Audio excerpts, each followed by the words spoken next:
and welcome to all of the student on my channel God Classes यानी मस्ती भी और मैथ्स भी।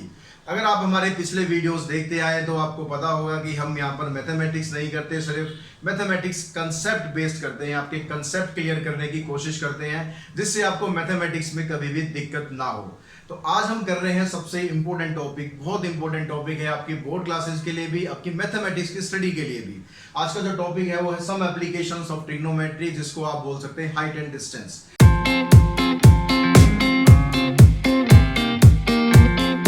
ट्रिग्नोमेट्री से रिलेटेड है। अब यहाँ पर जो क्वेश्चंस है वो आपके मन के बहुत सारे डाउट्स, बहुत सारे क्वेश्चंस दूर करने वाले हैं। बहुत से स्टूडेंट्स का क्वेश्चन होता है, स्पेशली जब ट्रिग्नोमेट्री पढ़ते हैं, सर हम पढ़ क्यों रहे हैं, ये ट्रिग्नोमेट्री हमारे किस काम की, ये ट्रिग्नोमेट्री का हम अचार डालेंगे क्या। तो आज इस वीडियो के अंदर आपको वो सारे क्वेश्चंस के आपके आंसर मिलेंगे कि ट्रिग्नोमेट्री आपके किस काम आ सकती है, क्यों आपको ट्रिग्नोमेट्री पढ़नी चाहिए। अगर ट्रिग्नोमेट्री की हम बात करें तो ट्रिग्नोमेट्री का जो उदय हुआ था, या ट्रिग्नोमेट्री जो हमने बनाई थी, मैथमेटिशियन ने जो ट्रिग्नोमेट्री बनाई थी वो किस लिए बनाई थी, बेसिकली एस्ट्रोनॉमी जो फील्ड होता है उसके लिए बनाई थी। अगर आप अर्थ से सन का डिस्टेंस निकालना चाहते हैं तो वहां तक तो आप पहुंच नहीं सकते, सन तक पहुंचेंगे तो पता है आपको क्या हाल होगा। वो तो हनुमान जी थे, भगवान हनुमान जी जो वहां पहुंच पाए, हमारे बस की वहां पहुंचना भी नहीं है।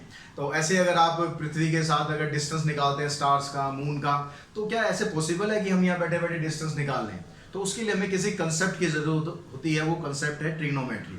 अगर आप सबको पता हो कि जो वर्ल्ड का हाईएस्ट माउंटेन है, वो हाईएस्ट माउंटेन कौन सा है, माउंट एवरेस्ट। तो माउंट एवरेस्ट की जो हाइट है, क्या उस पर चढ़ के निकाली गई थी? नहीं, वो भी ट्रिग्नोमेट्री की हेल्प से निकाली गई थी। माउंट एवरेस्ट से करीब 160 किलोमीटर दूर, माउंट एवरेस्ट से करीब 160 किलोमीटर दूर 6 डिफरेंट प्लेस पर एक होता है, डिवाइस होता है।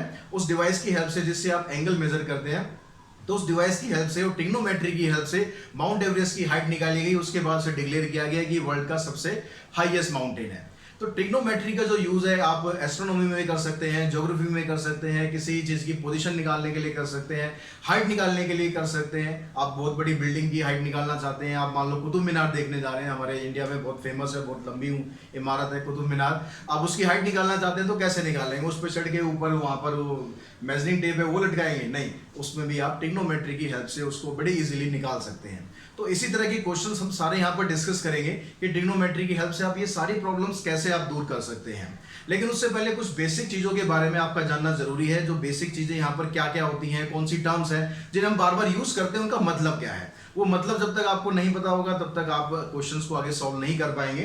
जैसे मैंने यहाँ पर क्वेश्चन लिखा हुआ है, इसमें एक वर्ड आता है यहाँ पर angle of elevation.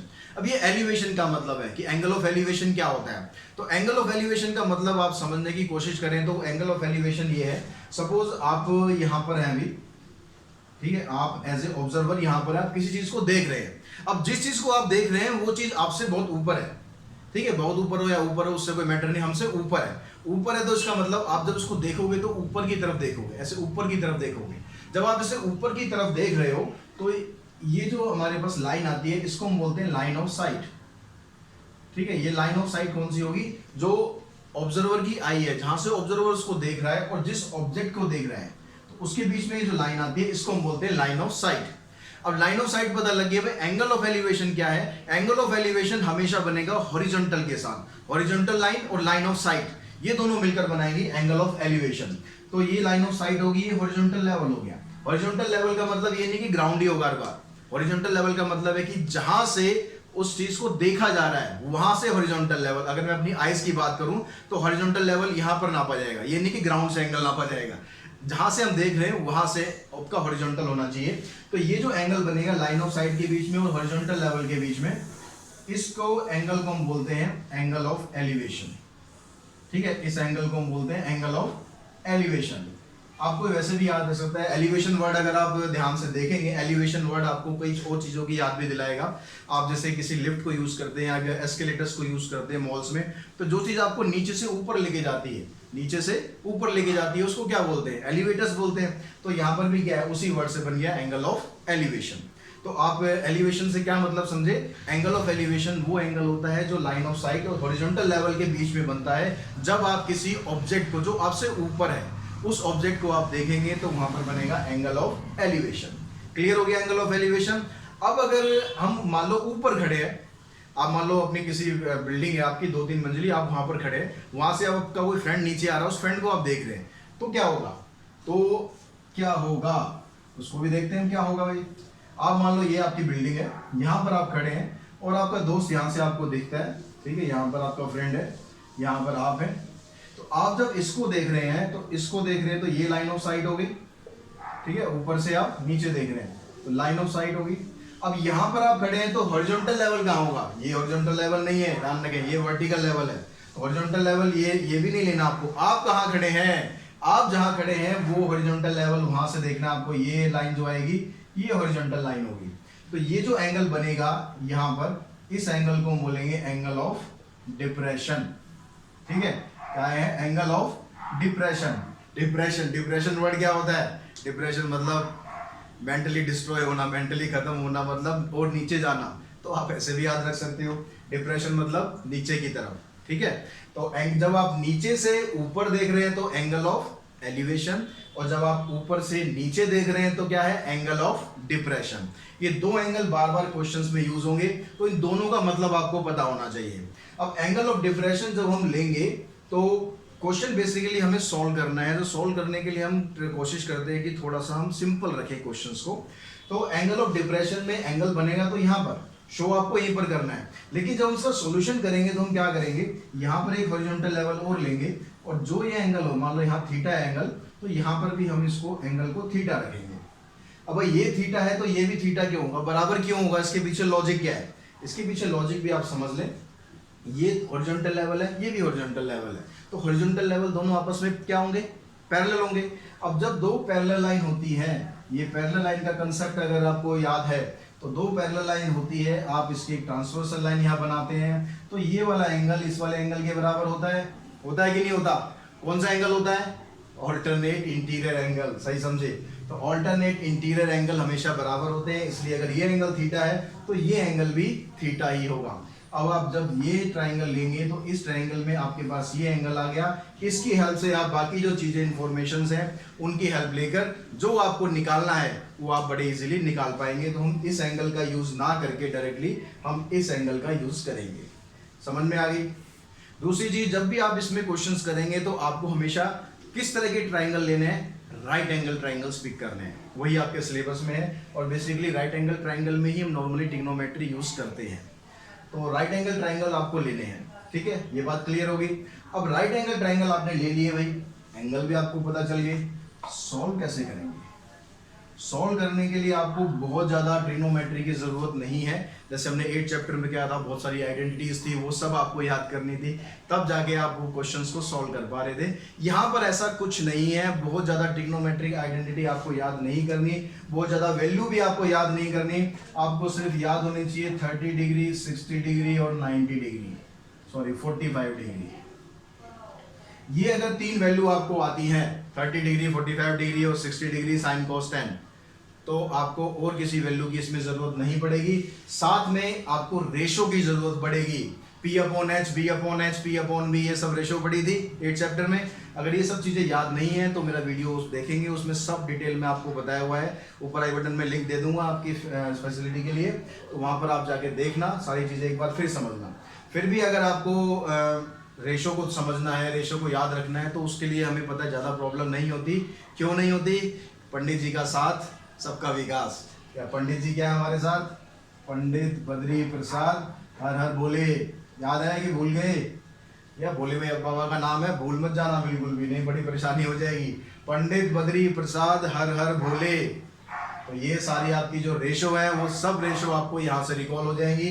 P/H sine theta, B/H cos theta, P/B tan theta. अब आप यहाँ ट्राइंगल में जब आप राइट एंगल ट्राइंगल लेंगे तो जैसे हमने एक्सरसाइज 8.1 करी थी, उसमें हमने समझा था कि अगर आपके पास ये साइड है, ये साइड है या ये साइड है, तो उसकी हेल्प से आप बाकी चीजें भी निकाल सकते हो। सेम वही कंसेप्ट यूज करेंगे। बहुत इंटरेस्टिंग क्वेश्चन होने वाले हैं, बहुत मजेदार क्वेश्चन होंगे। बस आपको ये सब चीजें जो मैंने बताई हैं बेसिक्स, ये सारी अच्छी तरह याद करनी है। क्या क्या बताया मैंने? लाइन ऑफ साइट के बारे में बताया, एंगल ऑफ एलिवेशन क्या होता है, एंगल ऑफ डिप्रेशन क्या होता है, 30 डिग्री, 45 डिग्री और 60 डिग्री की वैल्यू याद होनी चाहिए और रेशियोज पता होनी चाहिए, बस इनफ। इस चैप्टर के लिए इतना बहुत है। इतना अगर याद है तो इस चैप्टर के जितने भी क्वेश्चन है सारे एक एक क्वेश्चन आप बड़े आराम से करेंगे, बहुत आराम से करेंगे। अब हम अपने इस क्वेश्चन पे चलते हैं। ये क्वेश्चन तो हमें दिया हुआ है। इस क्वेश्चन में कहता है tower stand vertically on the ground. अब यहाँ पर देखो जो भी स्टेटमेंट आपको दी होगी उस स्टेटमेंट की एक एक लाइन को ध्यान से पढ़ो। एक एक लाइन को ध्यान से पढ़ के इसकी फिगर बना दो। फिगर आपने बना दी इसकी सही एक्यूरेट, तो क्वेश्चन आपका लगभग 50% खत्म। लेकिन एक चीज और बता रहा हूं, अगर फिगर गलत हो गई बच्चों, अगर फिगर गलत हो गई तो सारी मेहनत पानी है, आपको बिल्कुल नंबर नहीं मिलेंगे। टीचर क्रॉस मारेगा, 0 नंबर देगा, साइड में क्वेश्चन।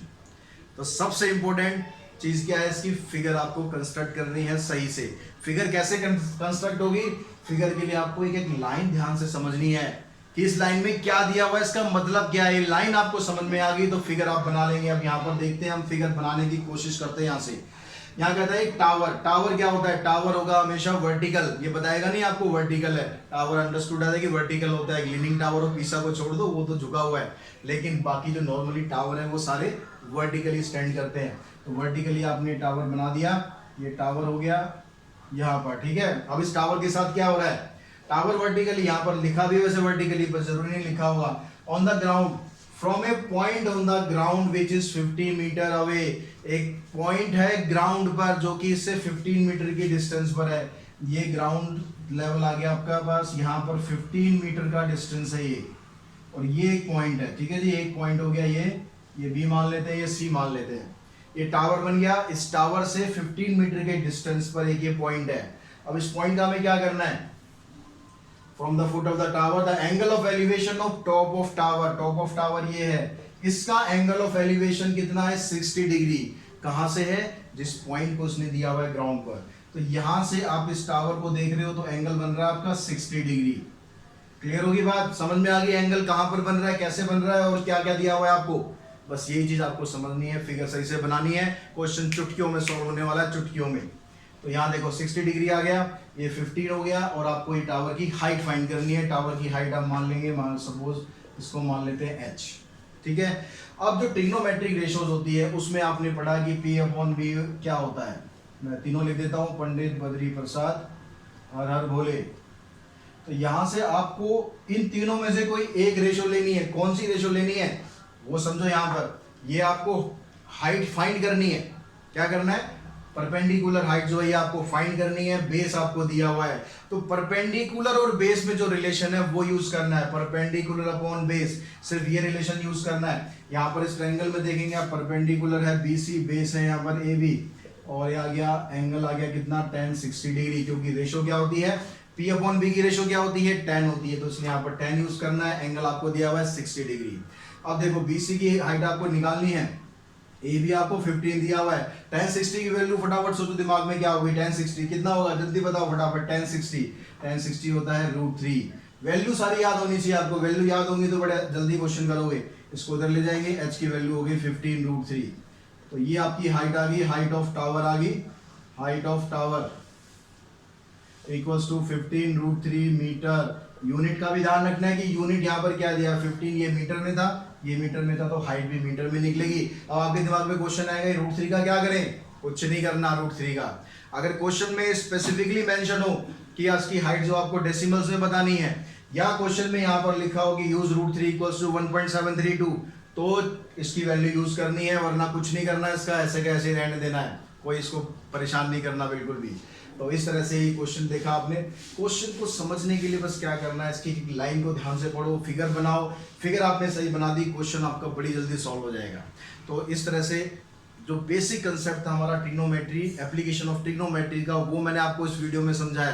तो आगे की वीडियो में हम करेंगे एक्सरसाइज 9.1 के सारे क्वेश्चन करेंगे, 1 से लेकर एंड 16 तक। सारे के क्वेश्चन समझाऊंगा, बस आपको ध्यान से देखना है, वीडियो एंड तक देखना है। वीडियो को बीच में स्किप मत करना, कोई सा भी वीडियो स्किप करोगे तो ये सारा कंसेप्ट भी बता रहा हूँ स्किप हो जाएगा। और साथ ही चैनल को सब्सक्राइब जरूर करो, अपने दोस्तों को भी करवाओ, अपने रिश्तेदारों को भी करवाओ, जिस जिसको जरूरत है चैनल को रिकमेंड करो, सब्सक्राइब करो। सब्सक्राइब किया हुआ है तो बेल आइकन को जरूर प्रेस करो। आज की वीडियो में इतना ही, नेक्स्ट वीडियो में मिलते हैं।